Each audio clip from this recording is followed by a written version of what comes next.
Hello, everybody. Adrian Plus here. Yes, and Bridget. Hello. Hello. Number 109 in Sounding the Shallows. Yep, it is. And what a week it's been, and we're not going to talk about much of it except to say that, as we all know, in this country anyway, somebody's tower of bricks has come toppling down this week. Tumbling down, yeah, very much this week. Yeah, it was built pretty high and it's fallen pretty badly. But we saw that in a completely, utterly different way yesterday. A different tower of bricks, yeah. Tell people about that. Okay. Well, we went to the Baltic Art Gallery in Newcastle, which is an amazing place. The Baltic Centre for Contemporary Art. Oh, okay, just sorry. so we know. Sorry, whatever it is. Yeah, right. But it used to be a flour mill, and it's a very impressive building. And we have been there before, haven't we, to one or two exhibitions. But now that we have this small grandson, we've seen a whole new aspect of it because they've really worked on genuinely inviting everybody there, haven't they? It's not just art lovers or art connoisseurs or whatever you call them. It's a real act of the will, isn't it? Yes. To make sure this place is for people. And we were really, really impressed. Yes. But just the thing that made us think of the bricks toppling, just tell people about that. I will do. Well, there were lots of small children because there's a huge room set aside just for adults and quite small children. And there was a quite small child's dad who had constructed a quite amazing tower of beautiful coloured bricks. Yeah. There was also, with almost no interest from his small child.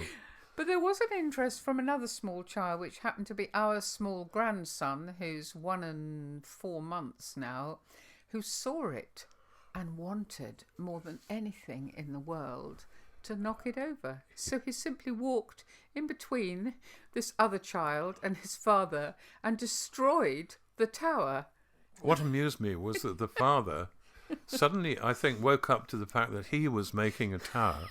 And his child had turned away, obviously rather bored with his dad's efforts. But then he smiled, I'm pleased to say. Oh, I think it was acknowledged fine. that you can't control year and whatever it is, old little people like that. No, so it was lovely. But so many things there. So many things designed for creativity in children.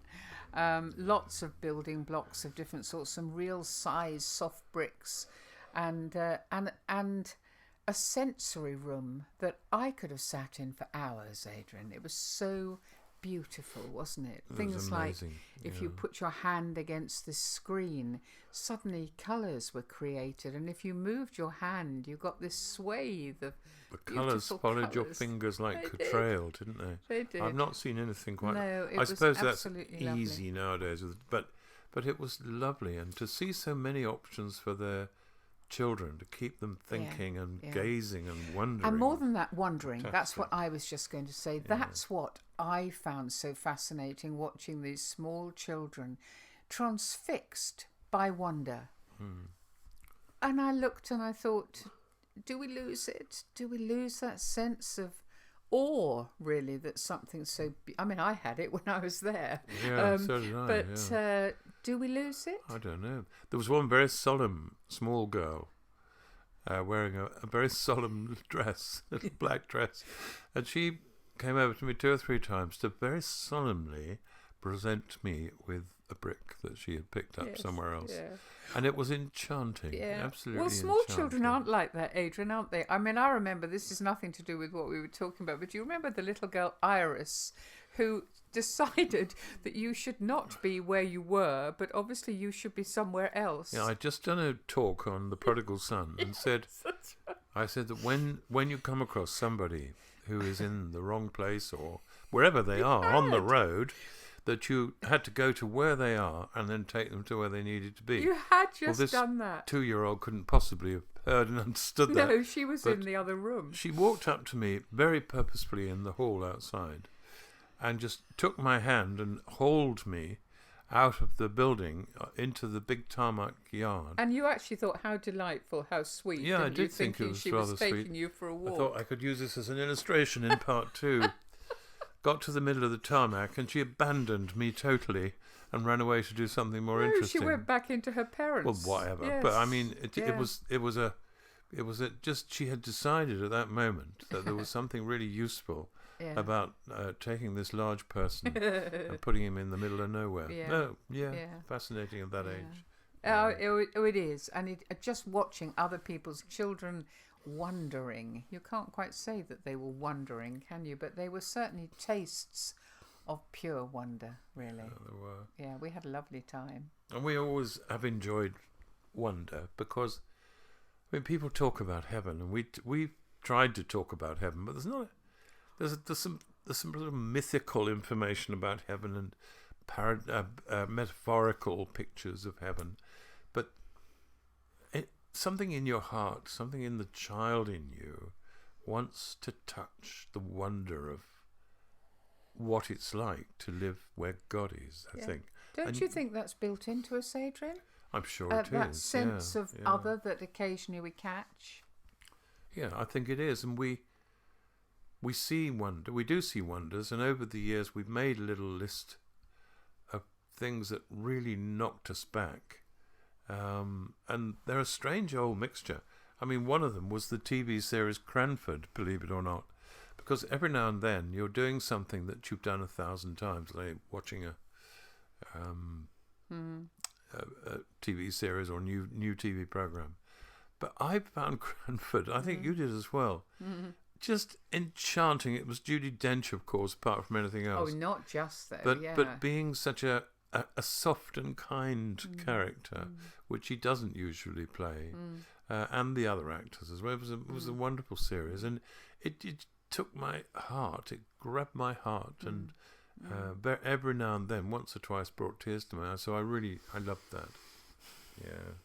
Yeah, I mean, gosh, Adrian, I can't immediately think. I know we've talked once or twice before of that experience with the second time we were in Australia, and we had our children with us, and we were staying in a motel in Queensland.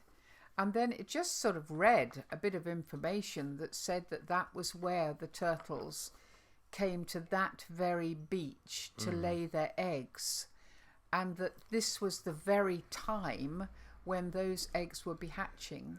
And it was the most beautiful evening, and it was just getting dark, if you remember. Yeah. And we thought, well, we'll wander down to the beach. And I don't think any of us really, our sons, our small daughter, and I don't think we really thought we were going to see something. But it was nice to go. And suddenly we saw a group of people, didn't we, standing in a circle. With torches.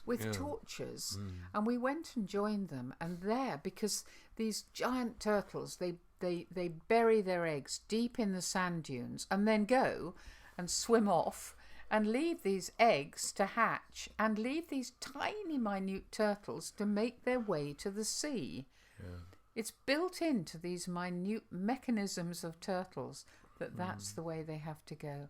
And we watched them, didn't we? One after another after another. The nearest I can think of is a line of baby ducks, because they walk in a line, don't they? Yeah. And they were just scuttling, these tiny little things scuttling their way towards the sea. Presumably they could smell it or they could sense it. I think they worked out, I think we learned something about the horizon and being able to recognise the horizon in the far distance of the sea. I mean, that's not knowledge, that's just words. And it was quite dark. Yeah. And we know that loads of them get picked off by, seabirds. Yes, not many survive. But just watching it was gasp-making.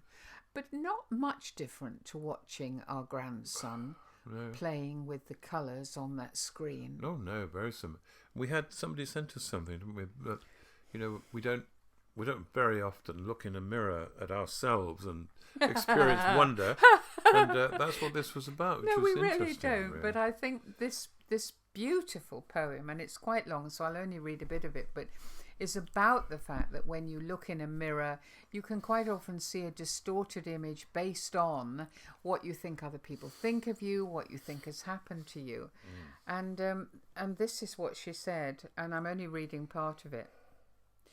What if you're wrong, she says, about the fact that you see this distorted image? What if you're wrong?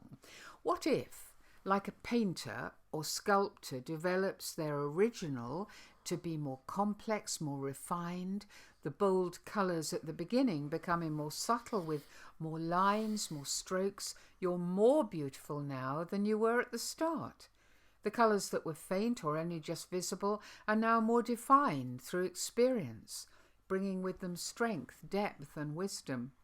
And what if our Creator, who is still working on us, is constantly developing our colour and tone, has specifically designed us to be here now, bringing our unique set of colours to a picture which is way bigger than we can ever comprehend.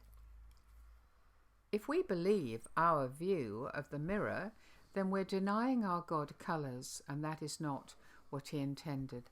There is more of it, but I suppose it just made me feel okay, I suppose. It's so easy, isn't it, Adrian, to feel a bit less than wonder making. Well, I don't think many of us actually think I am wonderful. No, but but we what don't is meet wonderful is what this person was saying, was that you can be a small piece of something that is wonderful, and we have known that. Yeah. What a pleasure it is to look back or to be where you are and know you're in it, and Yes. you're part of something. Yes. And I did remember our friend Paul, who we've often talked about, who now has gone off to, I hope, well, I don't hope, I mean, I think he's gone to heaven, but Paul had lots of problems he had learning difficulties, but he was a person who wondered at everything. Yes, he did. He loved music. Yes, he did. He loved poetry. Yeah. He loved laughter. He loved playing the recorder, which he came and did at our house every week on a Wednesday evening. And the vision I have, or the thing that I love to imagine, is Paul, who in the world's eyes probably comes somewhere down near the bottom of the list in some people's estimation, arriving at the gates of heaven, and people applauding and saying, "It's Paul! Look, Oh, it's Adrian, Paul. that's such a lovely thought. He's here." And Paul Yeah. saying, "Who's here?" And then saying, "It's you, it's Paul. We Yeah. loved you when you were alive, and we Yeah. love you now you're Yeah. here." Yeah. And he will. Yeah. He won't just remember those separate things he wondered at. He'll suddenly have a blaze of wonder Yeah. at the whole blinking setup. Yeah. And I yeah. do love the thought And I of was that. thinking, Adrian, it's not the same at all, but I was thinking of our friend Lily, who we knew many years ago, who had just simply become old. And because she'd become old, her heart wasn't working properly and her legs kind of leaked. And she was in hospital, if you remember. And people looking at her just saw a sort of funny old lady with leaky legs. Yeah. And actually, Lily had worked in a hospital for lepers. She worked in Africa. In Africa. Yeah. She was a hero, but she didn't look like a hero and she didn't feel like a hero.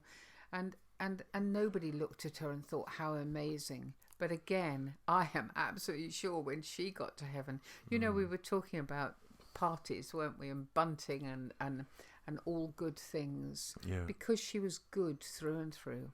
She was. She was. Yeah, she was one of the... Yeah, it's interesting, isn't it? I mean, she had given her whole life to this.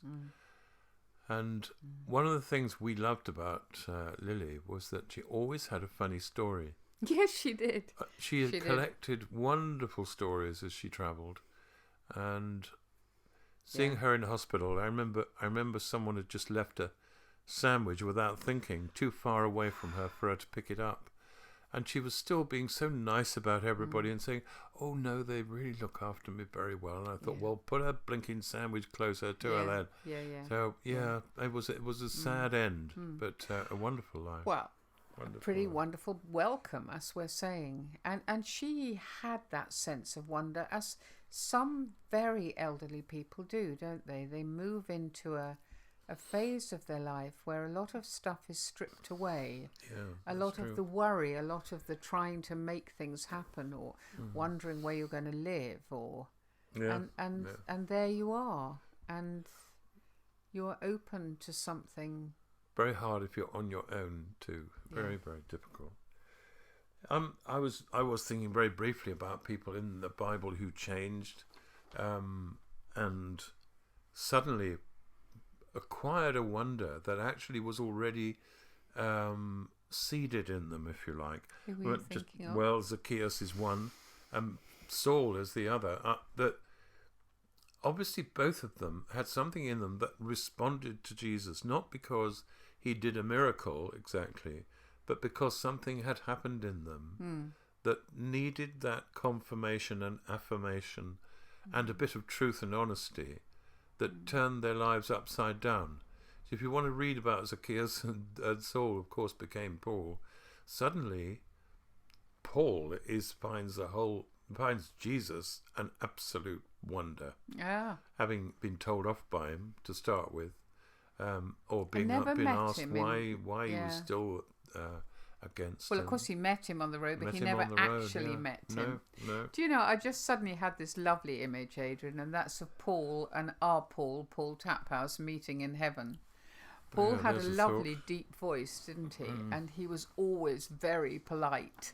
He once said he did write poetry. He loved writing poetry with Adrian. Now, because he'd had lots of epileptic fits, they didn't quite always come out how they had seemed to be in his mind, and we used to enjoy trying to unpick some of his thoughts. But one of my favourite moments, and I say he spoke very well, he said, he was talking to me, he said, I do enjoy writing poetry. I have, and sometimes over quite insignificant things. And then he said, I have even written a poem about you. Do you remember that? Yes, of course I remember it. I loved him so much. And your point is? Just a couple more things about heaven. I wrote a poem called Heaven, which we're not going to read now, but each of the 4 verses began with the question, when I'm in heaven, will there be something or other? And it's just interesting looking at that now, where those decisions came from. The first one was kites, two-handed kites. The second was friends, meeting friends in places where you can say whatever you need to say. The third was the changing of the seasons in the UK, anywhere else where seasons change, which I just love. And the fourth one was peace and I suppose a sort of resolution at the end. But with light and love and care and all the other things that. What was it? You will chew a straw. Jesus will chew a straw and fill us in on how things really are. Which that's right. would be just amazing to be sitting there watching him relaxedly, telling us, helping us to understand, and laughing at some of the things that we thought we'd understood and that we'd got straight. And Paul, our friend Paul, was sitting with him, saying, I don't know if you've met my friends Adrian and Bridget. They're slightly strange, but I think they're worth just having a chat with. I think what all this has done is just throw us into remembering that there is goodness and purity and wonder and lovely things.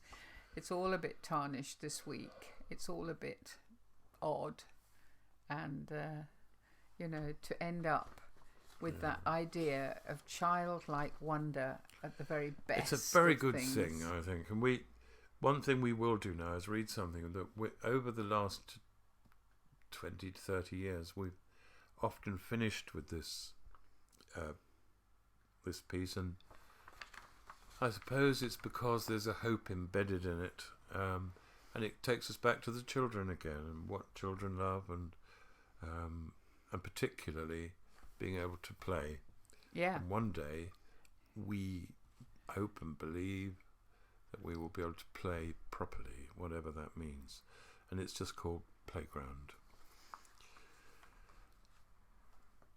Oh God, I'm not anxious to snuff it, But when the grim reaper reaps me, and me, we'll try to rely on our vision of Zion. We know how we want it to be.